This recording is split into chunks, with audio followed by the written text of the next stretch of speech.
There we go. That's better. Good evening, everyone. I hope everyone has had a good day, a good week. We've made it halfway through once again. I once again have tea instead of coffee.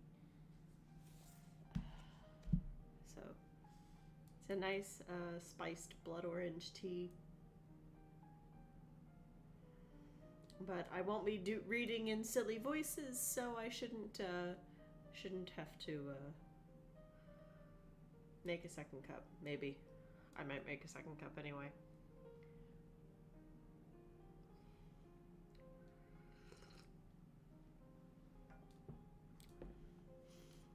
So, fair warning for tonight. We are talking about a children's book, and like I've noticed with other children's books, it is hard for me to talk about them without spoiling things. So, just go with the assumption that there will be spoilers. I will try not to spoil everything desperately. I will say this one skews a bit younger than some of the others. I would say it skews younger than even Silverwing. But it's still a good book. You may find some of my recommendations a little weird to go with it because they are not necessarily for the same age range. But I've said it once and I'll say it again. I think everybody of any age should read children's books. I think they're good.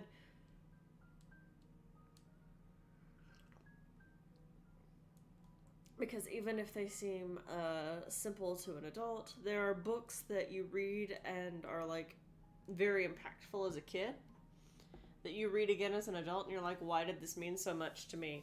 And you can't see it, but that doesn't mean you couldn't see it at the time. So it's kind of nice to go back to those.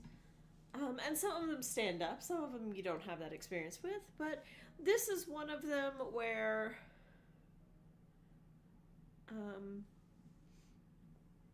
I still enjoyed it, although I think I read it later than I expected to have read it. But yeah, so let's get this one started. This is a good book. So as per usual, this is meant to entertain and inform. I do not hold any of the rights to the works described, and I hope you enjoy. That didn't do anything. Come on. There we go. So this is The Castle in the Attic by Elizabeth Winthrop. Full disclosure, I had very fond memories of this book and hadn't touched it for years. And then I saw it at a Barnes & Noble a few years ago and bought it for myself and for a friend of mine who had never read it. I was like, you need to read this. So your publishing details, it was originally published in 1985 by Holiday House Incorporated. It is now a part of a series. It is part of a duology, with the second book being The Battle for the Castle. So I have vague memories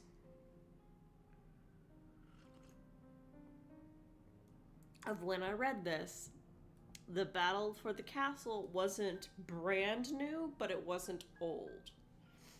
So, let me pull that up right quick.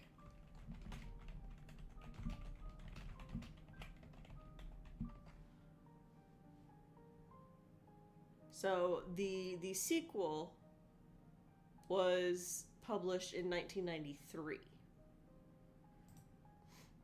So I do have memories of that one coming out. Well, not memories of that one, but memories of that one being newer. But yeah, this is a series I'm fond of. The original cover, the original illustrator is Trina Shart Hyman, who is an illustrator from Pennsylvania, who illustrated more than 150 books. She won a Caldecott Award for St. George and the Dragon. Where I know her from, is a lot of her books, just by scrolling through some of her illustrations. But Prince Across the Water, which is one of the few historical fiction books that I really got into. Um, it's a Jane Yolen and someone else wrote that as well. But it's part of the Stewart Quartet. And she did the cover art for that.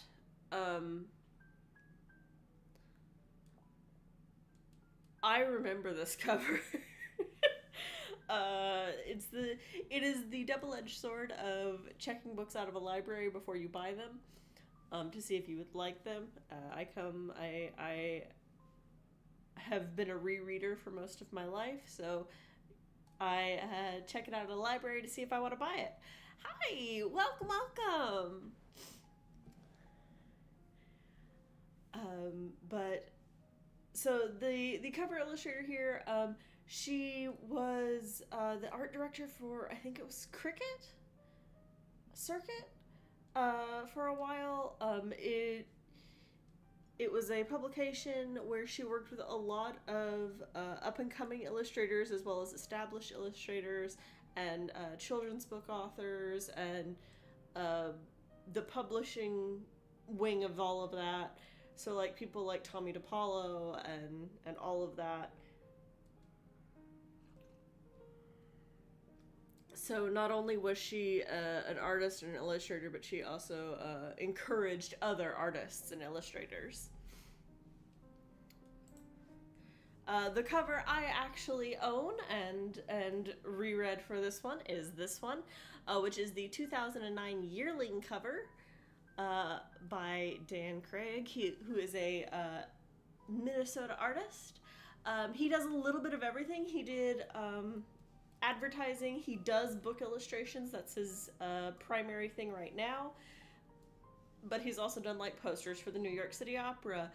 He does a mix of physical, digital, and mixed physical, digital illustrations. Very much an idealized illustration is how he described it. So it's not trying to make something photorealistic, but trying to make a perfect version of a thing. Like I said, this is the cover I actually have in front of me.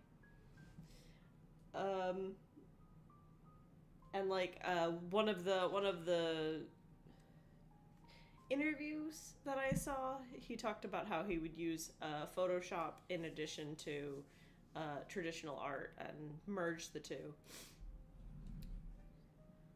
So that is that. I will say for Castle in the Attic and Battle for the Castle, you can find a ton of covers.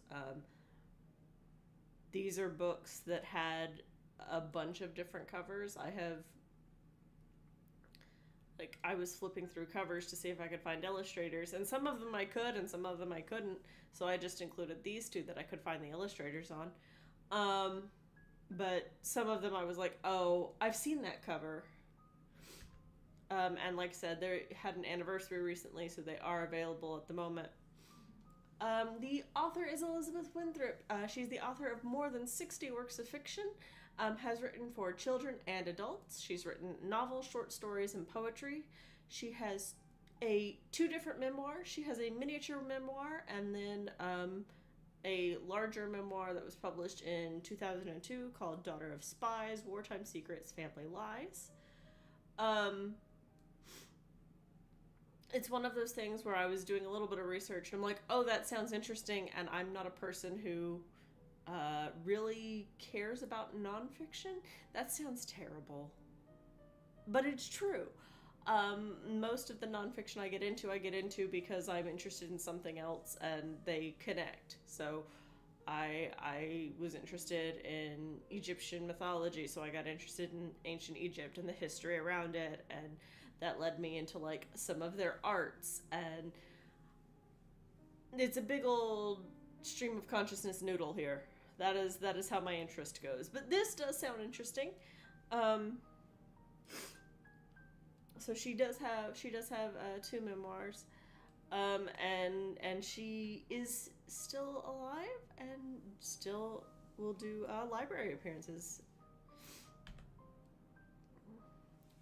So what do you need to know? First of all, it is a children's book. I would like to reiterate that on this screen. Why does this look so sparse? Because without spoiling things, it is a less than 200-page children's book. It is a wonderful book, but it is also very succinct. So, what do you need to know? This is a book about toys, knights, and self-discovery. And I had a fourth thing on here, and then I realized that wasn't the point, so we'll wrap it into some of the other bits. So your main character is William. He is a sensitive 10-year-old boy, and that is both the description that his housekeeper gives him and that he gives himself, who does gymnastics and loves stories of King Arthur. And this is where that other thing comes in, which is the gymnastics of it all.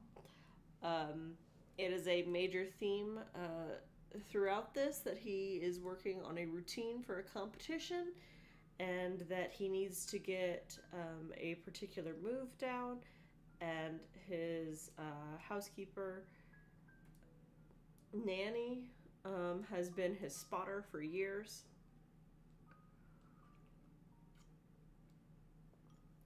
And the whole crux of this is that she is going home to England. So, when I say it is a children's book, it is for young children. Normally, typically, when you read about characters who are either a couple years older than you or a couple of years younger. And with the younger you are as a reader, the more likely you are to read older than younger. Just broad strokes average. It's not 100% true. And then as an adult who loves to read children's books, most of my main characters skew younger. But this book in particular will charm a younger audience than an older one. It is a simple read. There are interesting parts to it. There is I don't want to say complexity for a child. There are things that children would think about in a different way than adults. There are lessons that adults have learned just by being adults, that if kids have never experienced, this is a good way to experience. So toys. Think Toy Story or the Steadfast Tin Soldier. You have toys that come to life that have to hide themselves from people. So the Silver Knight, which is the knight that comes with the castle, comes to life, and that kind of starts the whole rest of the story. Interesting point, this is not a super early occurrence. The main problem is that the housekeeper is leaving to go home to England for good. She is leaving. And William doesn't want that because his mother's a pediatrician and she works night shifts sometimes. Well, fairly often it's implied. Plus she's part of the PTO, so she's gone more at nights. And then his father is an architect who starts projects but forgets to finish them, and it's kind of implied from an adult read that one of those projects is kind of his son. Not completely, like he's not a bad father, but he isn't there. So the nanny is there. Well, she's not really a nanny. The housekeeper is there. This is gonna sound very rambly because I'm trying not to spoil things, but also context. But think more of Toy Story and the Steadfast Tin Soldier. I'll give some more references later. When the Silver Knight comes to life, he is alive. This is not a, oh, they come to life and they are still toys. He is a toy-sized person. That being said, it's got knights in it. Knights are a big deal. The Silver Knight is a lead knight who is brought to life by William by accident.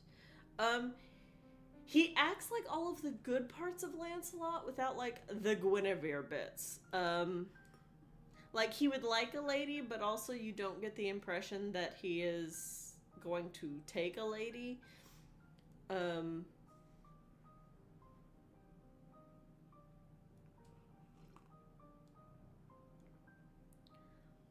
One of the things is that there's a prophecy on the castle, carved over the castle,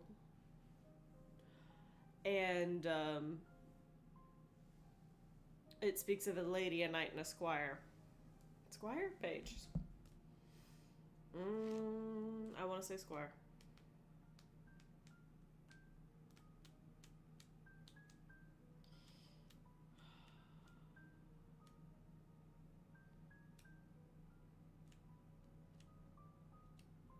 Gotta find where he reads that. The other thing to be aware of is that chivalry is a thing. So this is kind of knights without all of the bad bits. So when I say this is aimed for a younger reader, that's kind of why I say that. As an adult, I know that knights were very flawed, and they could have the problematic bits of Lancelot. They had even Gawain, who is boring, but I love him, had problematic bits. But this is very much a child's version of a knight. Why did my background disappear? Hello? Background? Hang on, guys. What was that? Oh. I'm not sure what that is. I don't know why my background is disappearing. We're gonna hope it doesn't disappear again.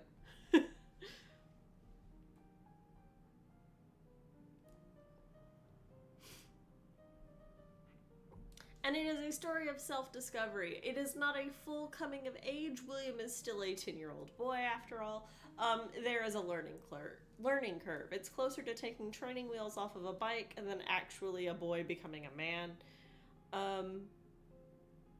The whole premise is when your support person isn't there anymore, can you support yourself?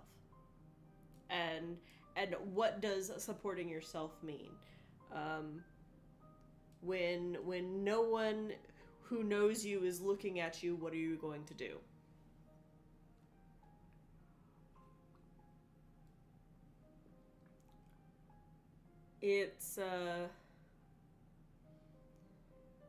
It's interesting because William he doesn't feel flawed as much as he feels human. He's emotional, he cries, he doesn't enjoy lying, but he's what secrets does he prioritize? Does he prioritize his secrets or other people's secrets? Stuff like that. William is very much a good kid. This is not the story of a troubled young man dealing with all these awful things in his life. This is the story of an average kid, a good kid even, just kind of dealing with the things that life gives you.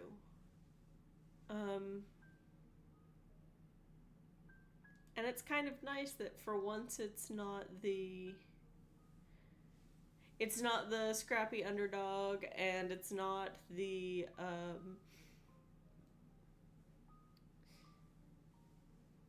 it's just nice.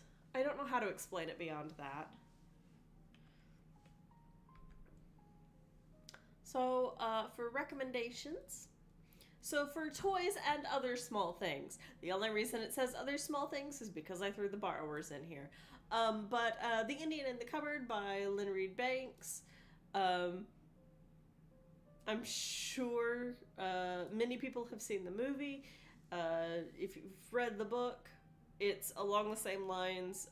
I would say that Indian in the Cupboard is a bit more complex. So it's more of, if you liked Castle in the Attic, give it a year or two and read Indian in the Cupboard, you'll probably like it.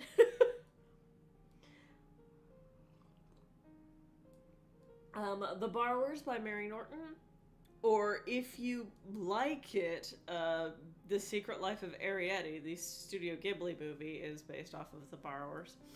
Are about small people who live. I can't remember if they live in the walls. They live in your house and they borrow things like buttons, string, sewing needles, breadcrumbs, flowers, stuff like that. But that particular book follows the borrowers around, and the full-sized humans are problems and benefactors. Unknowing benefactors. The Doll People by Anne M. Martin. This is one that I remember reading and enjoying, but I don't remember the book. Which probably says more about me than it says about the book. And then Splendors and Glooms, which is for way older kids than should be reading, or than... Castle in the Attic could be read by anybody. Splendors and Glooms is for an older audience than Castle in the Attic, just because of the creepy stuff that goes on. Very lifelike dolls and puppets. Also the parallels between children being puppets of adults. And such things that are unpleasant to think about. By Laura Amy Schultz. And then the nice recommendations. For the record, these are in probably the no, the last two are interchangeable. But the youngest read on this list is The Squire's Tales by Gerald Morris. I've talked about this one before. It is the story of Sir Gawain and his squire. Fictional. And it's mostly about the squire, but because he's squire to Gawain, Gawain's the main character. This is a series. They're all wonderful. This is the first one in the series. It does have a lot of the chivalry stuff. This one also has a lot more humor to it. And some very flawed characters. You've got Lancelot and all of his problematic bits. You've got Gawain and his problematic bits. You've got King Arthur, paragon of virtue, is still a man and isn't always happy and sometimes needs to talk to his friends. And then when you get into some of the later books, you get Dinadan and Gaheris and what is that fool's name?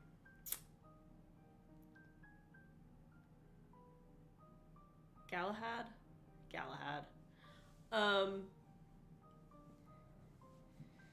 You have Morgan and more guys and all of that fun stuff. So very, very heavy on the Arthurian legends for that one. You have Elena, the First Adventure, which is the first book in the Song of the Lioness Quartet by Tamora Pierce. Another recommendation is Lady Night, which is set in the same world as Elena, but it follows a different character. 6 of one, half a dozen of the other. If you want chronologically in the world, Uh, Specifically for knights, Elena would come first. For other things, there are other books that come first. um,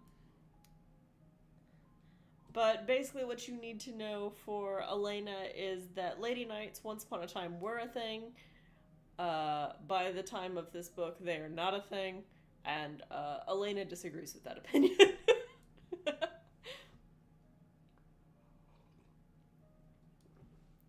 The next oldest on this list, and there's also a fair amount of age jump between Squire's Tale and Elena as far as the reader's recommended age. Squire's Tale you could read in elementary school, middle school. Elena's probably more of a high school read. Maybe not the first one, but as the series goes on. The Deed of Paxenarian, high school and up. It is a trilogy. It is massive. The easiest way to find it is as The Deed of Paxenarian, which is the omnibus title. By Elizabeth Moon. It is a...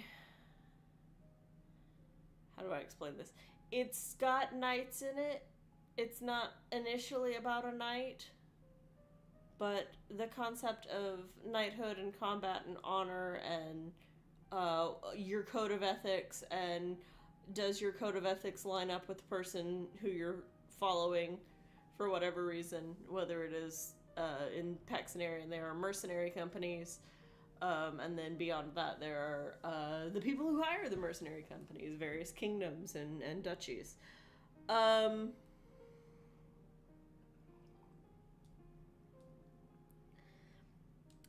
It is a very large read.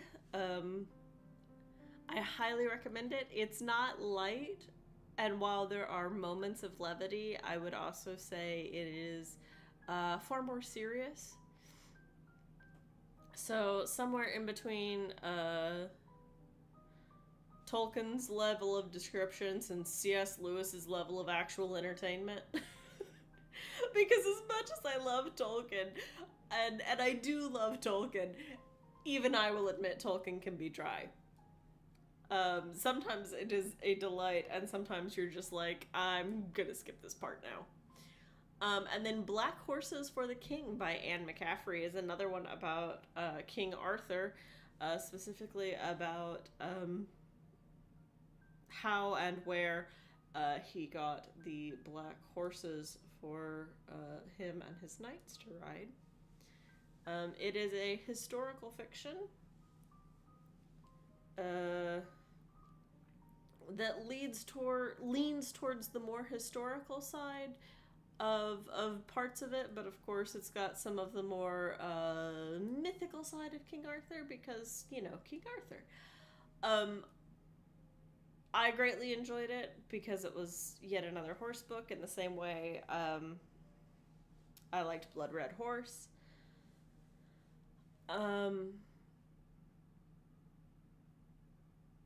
It's more about pages and squires and stable hands, but again, you get a peripheral view of the knights and what it means to be a knight. Without just like saying, you know, here's all of the pile books, and here's the not the Canterbury Tales, Once and Future King, and like I could throw all of the King Arthur books out there, but this seemed to be a fair spread of knights from either a indirect angle or a slightly different angle, because even some of the Merlin books I read are the knights are barely in them. The argument could be made, the Ruins of Gorlian, Ranger's Apprentice books, have knights in it, have the apprentice knights. So those too have knights, and as those books go on, as the characters get older, you see them grow into their roles. So even those are books about knights.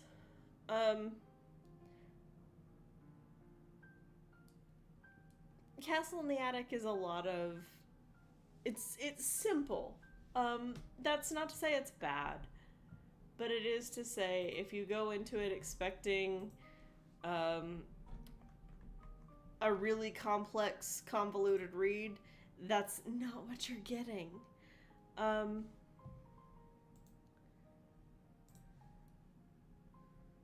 Let's see. What you're going to get from Castle in the Attic is a pretty straightforward book about a good kid who's dealing with a struggle in his life. And it's a very temporary struggle, but it's a struggle that is big to him at the moment, which is why I think it skews for a younger reader. I don't often read reviews of the books, even after I've read them. I don't read reviews of books before I read them. Why would I read them afterwards? But I have read a few for this, and the general consensus is most people love it as kids and then are disappointed in it as an adult. And I think that's a little unfair to children's books. As much as I say that adults should read children's books, and I stand behind that, and I do think adults should read this book, it's unfair to read a children's book and then be like, well, that wasn't very complex. It's like, no, it was written about a 10-year-old boy, and, you know, the problems that a 10-year-old boy might face.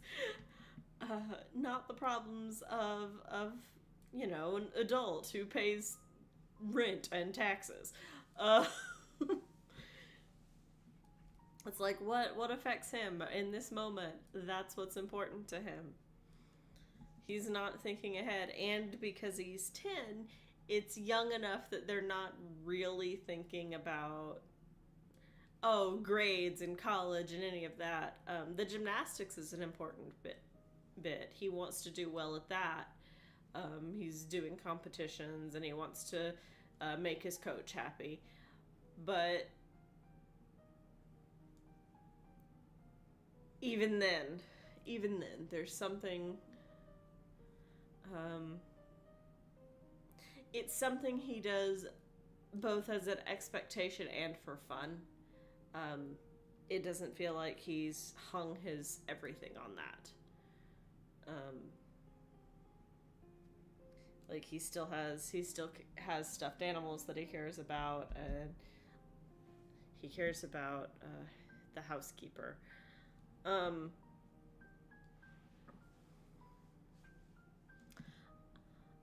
I will say, magic does show up.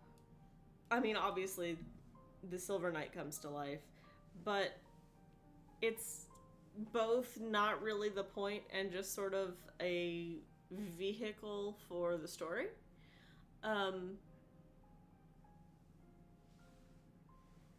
Sorry. I know it sounds like I'm bashing on this. I'm really not. It's a good book. I greatly enjoy it. I recommend it. I'm just aware that it has... There is a limit to what to expect from this one. And I think that's okay. Like I said, as someone who firmly believes that everyone should read children's books, I think it's okay that this one is very much aimed at kids and works best for kids.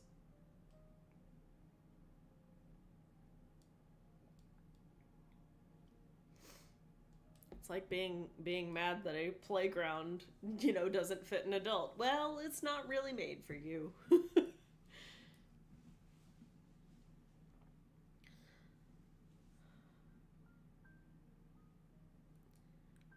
I will say one of the interesting things when I was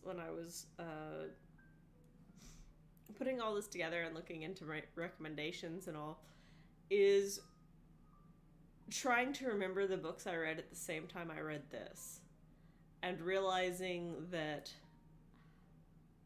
I very much focused on a couple of different things when I was reading.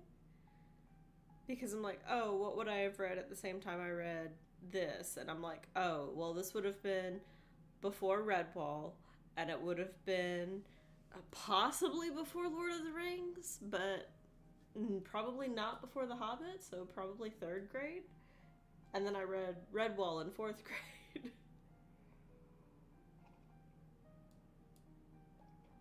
Or I read Mossflower in 4th grade, and I read Redwall in 3rd grade, something like that.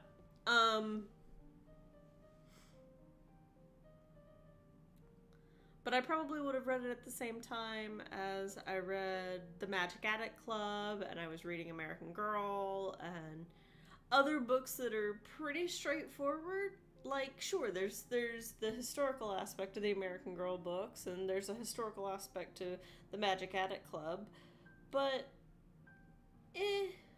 they're still straightforward. Here's your problem of your person of this time. And that's very much what this one feels like. The Magic Bicycle is one that I probably read a few years after this that's also straightforward. Actually, The Magic Bicycle, hang on, let me pull... Let me go here and pull up The Magic Bicycle.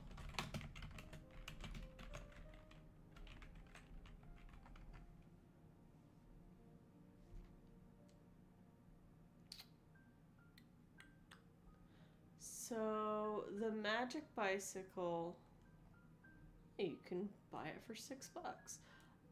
The Magic Bicycle was written around the same time. Or was published around the same time. Let me preface that. It could have been written very differently, but it was published 2 years before Castle in the Attic by John Beebe. And that book and its sequel were a lot. And they were a lot in a good way. So let me...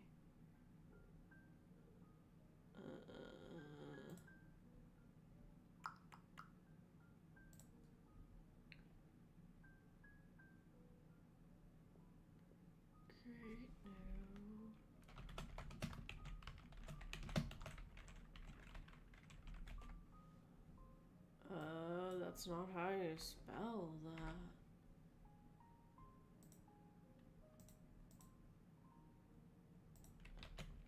Hello? There we go. Magic nope.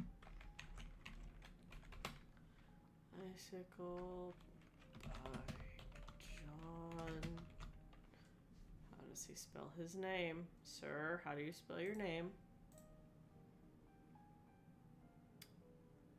B-I-B-E.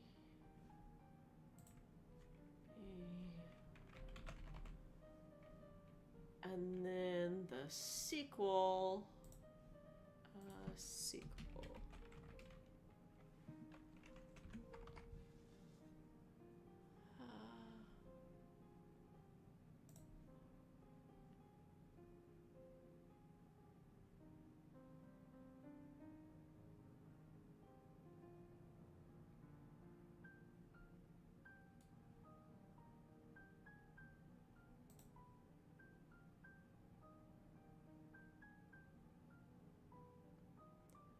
Oh no, there's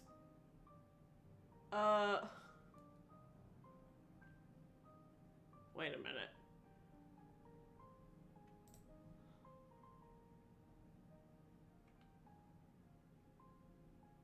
Is this not the right?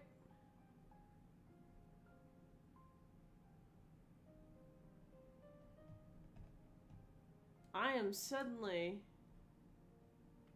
thinking this is the wrong book. Is this not the one?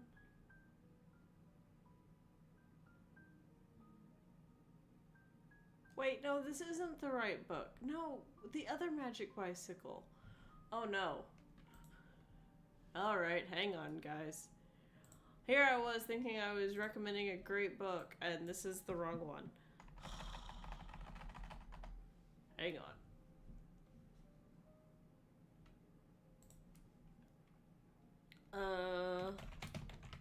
Magic Bicycle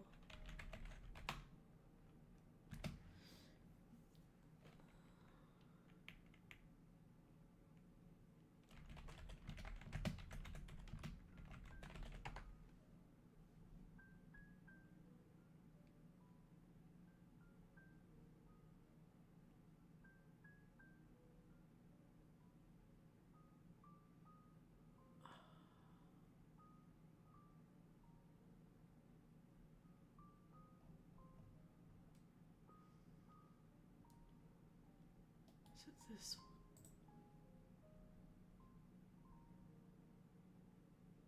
It is this one. Wait.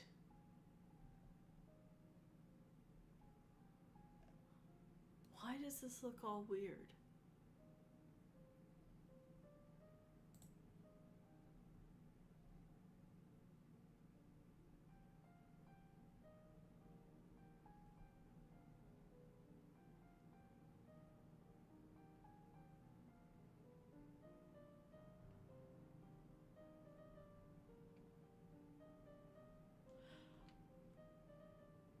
Oh. Wait, was this self-published? And it was just in the library? That's kind of amazing, but also, why?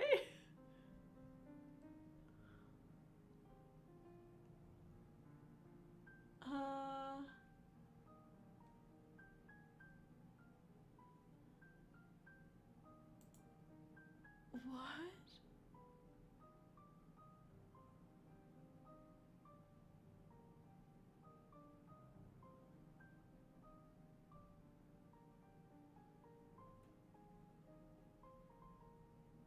All right. Okay.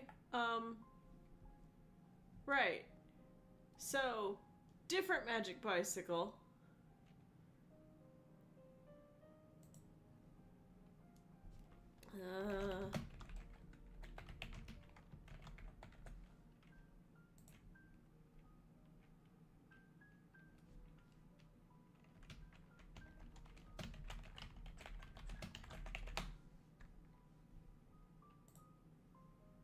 Can you see that? Okay, sort of. And then, can I just drag it over here? Alright, so these two books, The Magic Bicycle and Chasing Time by William Hill. Chasing Time is the sequel. They are more underdog books as opposed to Castle in the Attic, and they are for more of a middle school to high schooler age. But The Magic Bicycle is not time travel, but it is location jumping via bicycle. It's a delight. I greatly enjoyed it. So basically, the main character rides the bike, gets it up to speed. It creates a rainbow, drive over the rainbow, and you're in a new location. So it's a bunch of world hopping and fun things like that. And then Chasing Time, which is the sequel, involves time travel via bicycle. It's great. I highly recommend these two. It looks like they're self-published. It looks like you can find at least one of them on Amazon. Not a sponsor, but very much. If you can find these, or if you can find them at your library, give them a read. They're a lot of fun.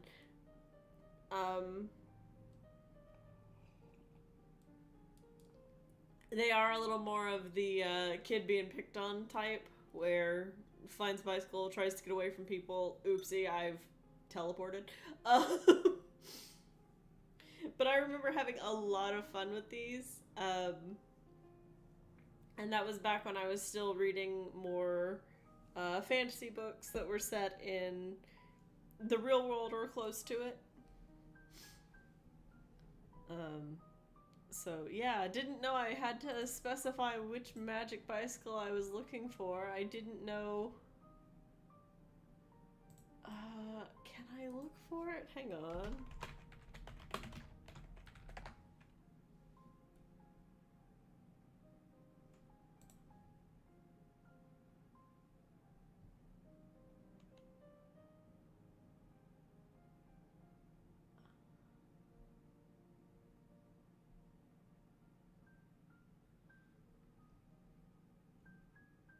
Okay.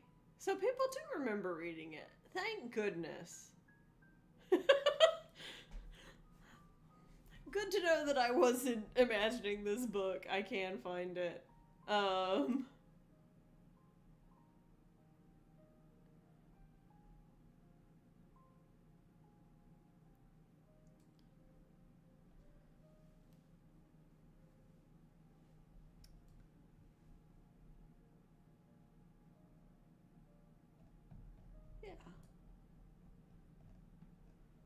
So if you enjoyed why does that say John? There we go. Sorry, I think I was looking at still the wrong author listed. So this is the Magic Bicycle series I was thinking of, not the other one. I haven't read the other one. I've read this one. So I highly recommend this one.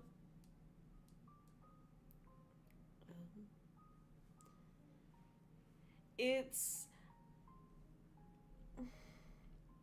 like I said, it's more of an underdog story than Castle in the Attic. Castle in the Attic,